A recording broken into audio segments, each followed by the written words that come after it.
Hi everyone, कैसे हो आप सभी लोग। आई होप आप लोग अच्छे होंगे। मैं हूं राहुल जायसवाल एंड स्वागत करता हूं आप सभी का एक बार फिर हमारे यूट्यूब चैनल JR ट्यूटोरियल्स में। फ्रेंड्स, आज अगेन आपके सामने एक मोस्ट इंपॉर्टेंट पॉलिटिकल साइंस का लेक्चर वीडियो लेकर आ चुका हूं दोस्तों, जिसमें आज के दिन हम लोग पढ़ने वाले हैं हमारे 9th स्टैंडर्ड के लिए पॉलिटिकल साइंस सब्जेक्ट का, जिसको हम लोग सिविक्स भी बोलते हैं। क्योंकि बहुत सारे लोग ने कॉमेंट किया था कि सर आपने 9th स्टैंडर्ड के सिविक्स के वीडियो नहीं डाले, तो मैं आपको बता दूं दोस्तों कि 9th स्टैंडर्ड में सिविक्स नहीं होता है। सिविक्स को ही दूसरा नाम दे दिया गया है पॉलिटिकल साइंस, जिसमें हम लोग पॉलिटिक्स के बारे में ज्यादा पढ़ते हैं। तो आपको पता होगा कि 7th एंड 8th स्टैंडर्ड में सिविक्स होता है, 9th और 10th स्टैंडर्ड में पॉलिटिकल साइंस होता है। ठीक है, तो ध्यान में रख लेना और लोगों को बता देना, नहीं तो बहुत सारे लोग कंफ्यूजन रहेंगे कि यार 9th के सिविक्स की वीडियो है ही नहीं।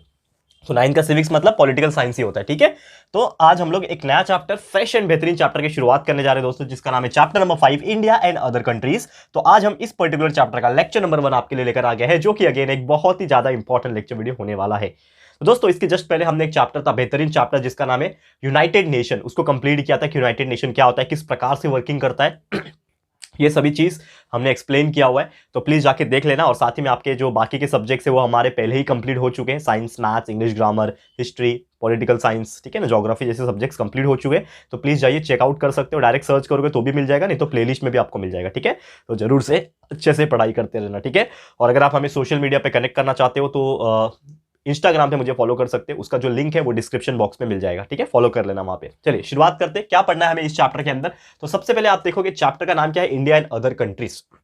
तो नॉर्मली इंडिया एक ऐसा कंट्री है जो कि बहुत ज्यादा पॉलिटिकली स्ट्रांग भी है as compare to other countries जो उनके आसपास है। और इंडिया का दबदबा बहुत ज्यादा है। अगर हम बात करेंगे इंडियन सब कॉन्टिनेंट रीजन की, हमारे इंडियन सब कॉन्टिनेंट रीजन में जितने भी कंट्रीज है वो सभी कंट्रीज से सबसे ज्यादा पावरफुल, सबसे ज्यादा एरिया हमारे पास ही है, यानी इंडिया के पास ही है। तो वही सब चीज हम लोग पढ़ने वाले हैं। तो पहला टॉपिक है हमारा India and her neighbours. India का नाइबर्स कौन कौन से, यानी बाजू वाले देश जिसको हम लोग बोलते हैं, वो कौन कौन से। ठीक है, तो इंडिया एंड हर नाइबर्स। तो नेबर्स का मतलब आपको पता ही है, नाइबर्स का मतलब पड़ोसी। तो इंडिया के पड़ोसी देश कौन कौन से हैं जो हमारे इंडिया के आसपास आते हैं, वो हम लोग डिस्कस करेंगे। तो अगर हम बात करें कि इंडिया का जो पोजीशन है हमारे एशिया के अंदर, वो बहुत ज्यादा जियोग्राफिकली एंड पॉलिटिकली बहुत ज्यादा इंपॉर्टेंट है और बहुत ज्यादा स्ट्रांग भी है। और ऐसे बहुत सारे कंट्रीज है जो हमारे इंडिया के साथ बॉर्डर शेयर करता है, यानी कि हमारा बॉर्डर, इंडिया का बॉर्डर और उन कंट्री का बॉर्डर जो है वो शेयर होता है। इसीलिए हम लोग क्या बोल सकते हैं कि वो हमारे पड़ोसी है। अब कौन से ऐसे कंट्रीज है, अगर हम बात करें अफगानिस्तान, ठीक है, ये सब ध्यान में रखना है क्योंकि ये सब क्वेश्चन पूछता है। तो आपको पता होगा कि ऐसे ऐसे क्वेश्चन केबीसी में भी पूछे जाते हैं। ठीक है, अफगानिस्तान लिख दिया मैंने, अफगानिस्तान है ठीक है, देखो बातें करने के चक्कर में मैंने स्पेलिंग मिस्टेक कर लिया। तो अफगानिस्तान, ठीक है। उसके अलावा बात करें श्रीलंका, उसके अलावा बात करें हमारा फेवरेट देश, ठीक है, क्या नाम है, पाकिस्तान। इसके अलावा बात करें चाइना, ये भी हमारा बाजू का कंट्री है। म्यांमार, ठीक है, ये भी हमारा बाजू में है। नेपाल है, बांग्लादेश है। ठीक है, कितने हो गए टोटल, 1 2 3 4 5 6 7, ठीक है, 7 कंट्रीज हो गए। ठीक है, इसके अलावा कोई बच गया क्या, भूटान, ठीक है ना, भूटान हमने नहीं लिखा। तो भूटान भी एक कंट्री है जो हमारे साथ बॉर्डर जो है शेयर करता है। क्लियर है, ठीक है। और मालदीव्स भी देखा जाए तो हमारा इंडिया का पड़ोसी है, लेकिन हमारे बीच में कोई बॉर्डर शेयर नहीं होता है। अगर हमारा इंडिया का जो लोअर पार्ट अगर आप देखोगे, ये हमारा, तो इस पूरा क्या है, समुंदर है। इंडिया का लोअर साउथ पार्ट में पूरा समुंदर है। और मालदीव्स भी क्या होता है, एक यहाँ पे है आसपास, ठीक है ना। मालदीव्स एक आइलैंड है जो कि आपको देखने मिल जाएगा। ठीक है दोस्तों, क्लियर है। तो उम्मीद करता हूं कि आपको ये चीज समझ में आ गया होगा कि क्या क्या कौन कौन से पड़ोसी है हमारे देश के। ठीक है, एक बार वर्ल्ड मैप में देख लोगे तो आपको पता चल जाएगा कि कौन सी कंट्री का लोकेशन किधर है। एक बार जरूर से देख लेना। ठीक है, अब ये जो कंट्रीज है इसको हम लोग क्या करेंगे, बारी बारी से डिस्कस करेंगे, क्योंकि हमारा इंडिया के जो बाजू में कंट्रीज है उसके साथ हमारा रिलेशन कैसा है ये भी हमें पढ़ना है इस चैप्टर के अंदर। तो सबसे पहला जो हमारा कंट्री है, अगर हम बात करें तो पाकिस्तान है। मतलब ऐसे देखा जाए तो पाकिस्तान के बारे में हम लोग सबसे पहला पढ़ेंगे, लेकिन बिफोर स्टार्टिंग और भी बहुत सारी चीजें हैं जो आपसे हम डिस्कस करना चाहेंगे। जैसे कि अगर एग्जांपल के तौर पे बात करें कि हम किसी भी देश के अगर पड़ोसी रहते हैं तो कुछ रूल्स एंड रेगुलेशन का हमें फॉलो करना पड़ता है, जो यूनाइटेड नेशन द्वारा तैयार किया जाता है। जैसे हमने डिस्कस किया था इसके पहले का चैप्टर यूनाइटेड नेशन, उसमें हमने देखा था कि यूनाइटेड नेशन कुछ रूल्स बनाती है कि आप दूसरे देश के साथ कैसा व्यवहार रखोगे, आपका जो ट्रेड होगा वो किस प्रकार होगा। तो हर एक कंट्रीज के साथ हमारा एक रिलेशनशिप है, चाहे वो ट्रेडिंग रिलेशन हो, चाहे वो पॉलिटिकल रिलेशन हो, चाहे वो कोई भी टाइप का रिलेशन हो, तो एक रिलेशनशिप मेंटेन करना पड़ता है। और हमेशा जितने भी नाइबरिंग कंट्रीज है हमारे इंडिया देश के, भारत देश के आसपास के जितने भी कंट्रीज है उन सब के साथ हमारा जो रिलेशन है वो काफी अच्छा रहा है, एक्सेप्ट 2 से 3 देश को, एक या 2 देश को छोड़ दिया जाए, पाकिस्तान, चाइना, ये सब जो देश है उनको छोड़ दिया जाए तो सबके साथ हमारा रिलेशन बहुत ही खूबसूरत है, बहुत ही अच्छा है और बहुत अच्छी तरीके से हम लोग जीते भी है। ठीक है, और ये जितने भी कंट्रीज है, ये इंडिया के जितने भी पड़ोस कंट्री है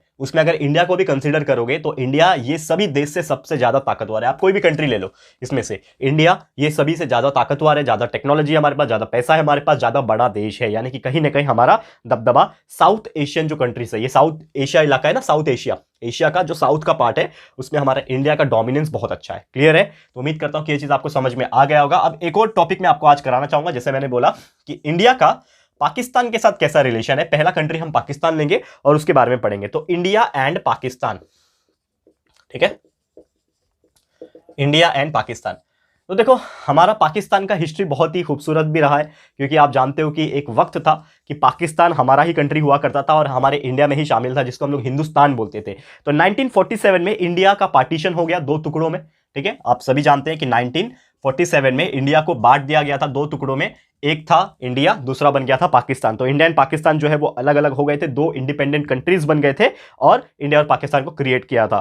ठीक है, अब इंडिया पाकिस्तान के मेरे रिलेशन कैसा है यहां पे हम डिस्कस करेंगे। इंडिया और जो पाकिस्तान है इसमें किस प्रकार के रिलेशन है। ठीक है, इंडिया पाकिस्तान। माफ करना दोस्तों, थोड़ा सा मेरी तबीयत भी डाउन है आज, तो थोड़ा सा एनर्जी वो लेवल का नहीं आ रहा है, लेकिन आप स्टडी कर लो, आपको बहुत अच्छी तरीके से मैं समझा दूंगा, तो टेंशन बिल्कुल नहीं लेना। ठीक है, और ब्लेसिंग्स देते रहना, थोड़ा सा मेरी तबीयत जो है फटाफट से रिकवर हो जाएगी, तो फटाफट से आशीर्वाद और ब्लेसिंग्स देते रहना हमें।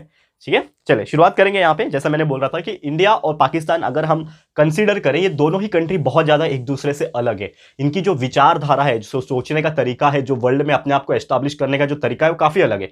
इंडिया हमेशा से बहुत सारी अच्छी चीज यानी कि ट्रेडिशंस, कल्चर, टेक्नोलॉजी, ये सब चीज के ऊपर ज्यादा फोकस करती है। और वही पाकिस्तान के हिसाब से बात करें तो पाकिस्तान एक ऐसी कंट्री है जो बहुत ज्यादा मुद्दे के ऊपर डिस्कस नहीं करना चाहती है। ठीक है ना, वो अपने कुछ जो भी उनका कल्चर है वो फॉलो करती है। दूसरा, जो टेररिस्ट एक्टिविटीज जो हो रहे हैं, अक्सर हमने नोटिस किया पूरे वर्ल्ड में कहीं भी टेररिस्ट एक्टिविटीज होते हैं तो उसका एक कनेक्शन जो है पाकिस्तान से होता है, तो कहीं ना कहीं टेररिज्म को प्रमोट करता है पाकिस्तान, ये भी हमने देखा है। ठीक है ना, और उनका रहने का तरीका भी अलग अलग होता है। तो बहुत सारे मिलिट्री अलायंसेस हमारा हुआ है पाकिस्तान के साथ, बहुत सारा हमारा इंडिया और पाकिस्तान का लड़ाई भी हुआ है। आप जानते हैं 3 लड़ाई हो चुकी है हमारे पाकिस्तान के साथ। ठीक है, इंडो पाक कन्फ्लिक्ट बहुत ज्यादा बायलैटरल हो चुका है, सामने सामने की लड़ाई हो चुकी है।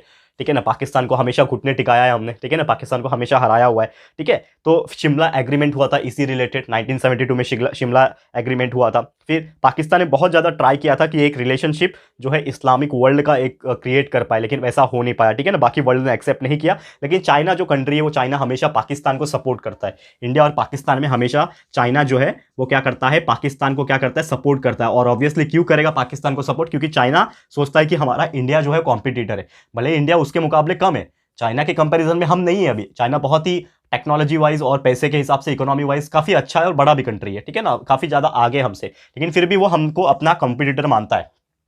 तो इसीलिए चाइना ये चाहता है कि हम पाकिस्तान को जब सपोर्ट करेंगे, यानी चाइना जब पाकिस्तान को सपोर्ट करेगा तो कहीं ना कहीं इंडिया और पाकिस्तान में रिलेशनशिप खराब हो जाएगा, और पाकिस्तान जब मजबूत होगा तो इंडिया को परेशानी हो सकती है, जिससे हमारा फायदा हो सकता है। तो चाइना ये चाहता है, तो इसीलिए हमेशा वो पाकिस्तान का सपोर्ट करता है, और मिलिट्री एग्रीमेंट जो है अमेरिका के साथ उसने किया हुआ है। तो पाकिस्तान का हमेशा इंडिया के साथ एक मुद्दे के ऊपर हमेशा जो है झगड़ा रहा है, और आप जानते हैं कि ये मुद्दा कौन सा है। ठीक है ना, सबसे ज्यादा जो लड़ाई हुई है पाकिस्तान की भारत देश के साथ वो कश्मीर के मुद्दे की हुई है।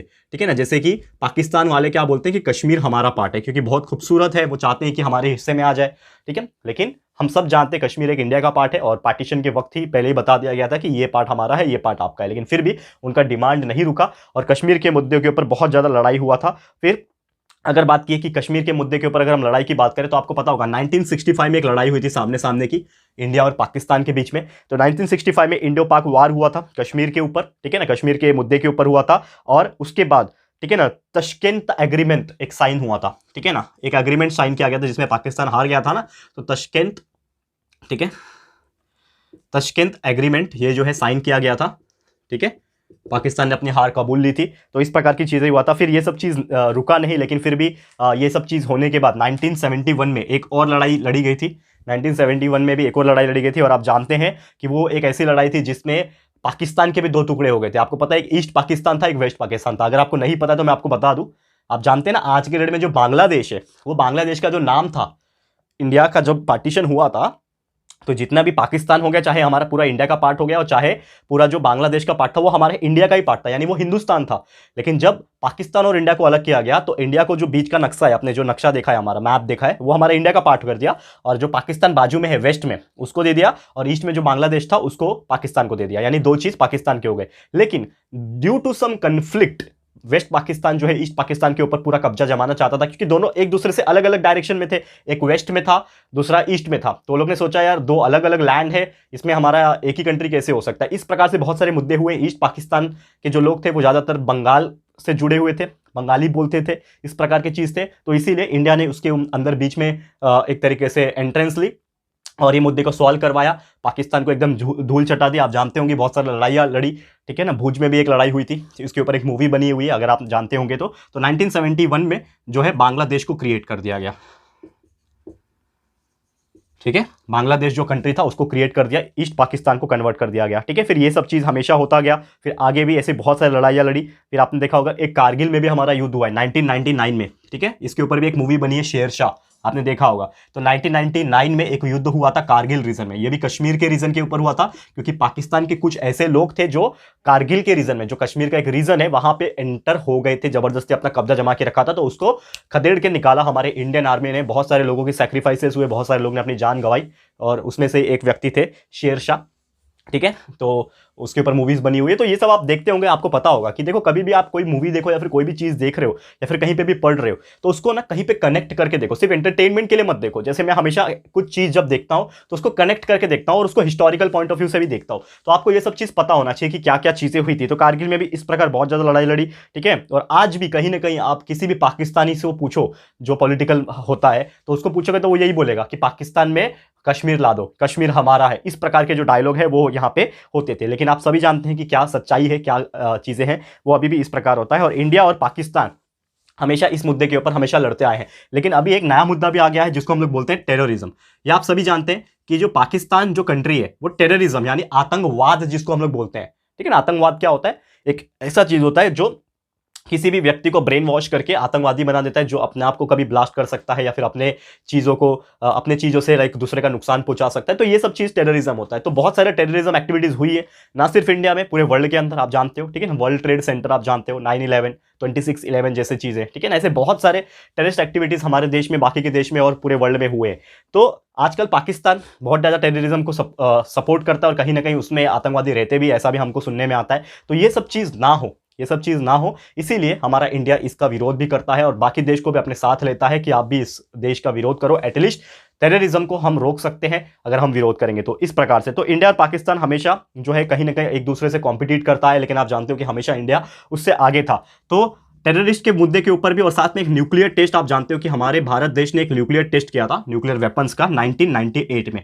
तो उसी वक्त पाकिस्तान ने भी अपना न्यूक्लियर टेस्ट किया था 1998 में। और हमेशा पाकिस्तान ये चाहता था कि मैं न्यूक्लियर अटैक करूं इंडिया के ऊपर, या फिर इस प्रकार की चीजें जो है हमेशा वो सोचता था।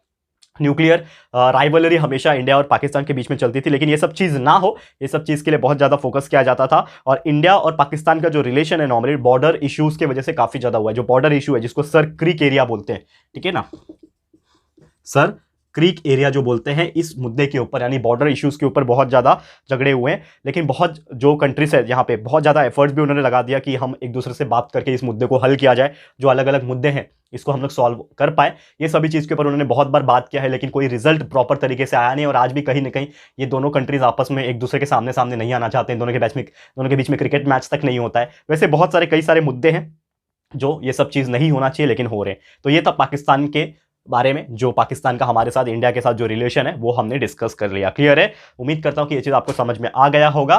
तो और भी ऐसे बहुत सारे कंट्रीज के साथ हमारा रिलेशन जो है वो हम लोग को पढ़ना है। लेकिन दोस्तों आज का वीडियो मैं इसी के साथ समाप्त करना चाहूंगा, क्योंकि अगला लेक्चर में लेकर आऊंगा जिसमें हम लोग क्या करेंगे, लेक्चर नंबर 2 में हम लोग चाइना के साथ, यानी चाइना जो हमारा कंट्री है हमारे इंडिया के ऊपर, वो भी बहुत ज़्यादा नाटक करता है, ठीक है। तो उसके साथ कैसा रिलेशन है हमारा वो हम डिस्कस करेंगे हमारे अगले लेक्चर में, ठीक है। तो आज का लेक्चर वीडियो इसी के साथ समाप्त करता हूँ, ठीक है। थोड़ा तबियत का भी इशू है, आप देख सकते हो, थोड़ा सा फेस डाउन है, तबियत खराब है, तो प्लीज़ ये कर देना, माफ़ कर देना उस चीज़ के लिए। लेकिन टेंशन मत लो, लेक्चर नंबर 2 हम फटाफट से लेकर आ जाएंगे, ठीक है। तो आज का वीडियो समाप्त होता है। आप लोगों को बस कमेंट करके बताना है कि ये वीडियो आपको कैसा लगा है, अपनी राय और सजेशन जरूर से दीजिएगा। वीडियो पसंद आया है, अच्छा लगा है दोस्तों, तो प्लीज वीडियो को लाइक कीजिएगा दोस्तों, एंड शेयर जरूर से कर देना अपने सारे फ्रेंड्स एंड रिलेटिव्स को, फटाफट से शेयर कर देना दोस्तों। एंड अगर आपने अभी तक इस चैनल को सब्सक्राइब नहीं किया है तो फटाफट से हमारे चैनल को भी सब्सक्राइब कर देना, साथ में एक बेल आइकन होता है उसको प्रेस कर देना, ताकि फ्यूचर में हम कभी भी कोई भी वीडियोस को अपलोड करेंगे तो आप लोग को नोटिफिकेशन मिलती रहेगी। ठीक है फ्रेंड्स, तो मिलते हैं हमारे अगले वीडियो में। यह वीडियो देखने के लिए thank you and good bye.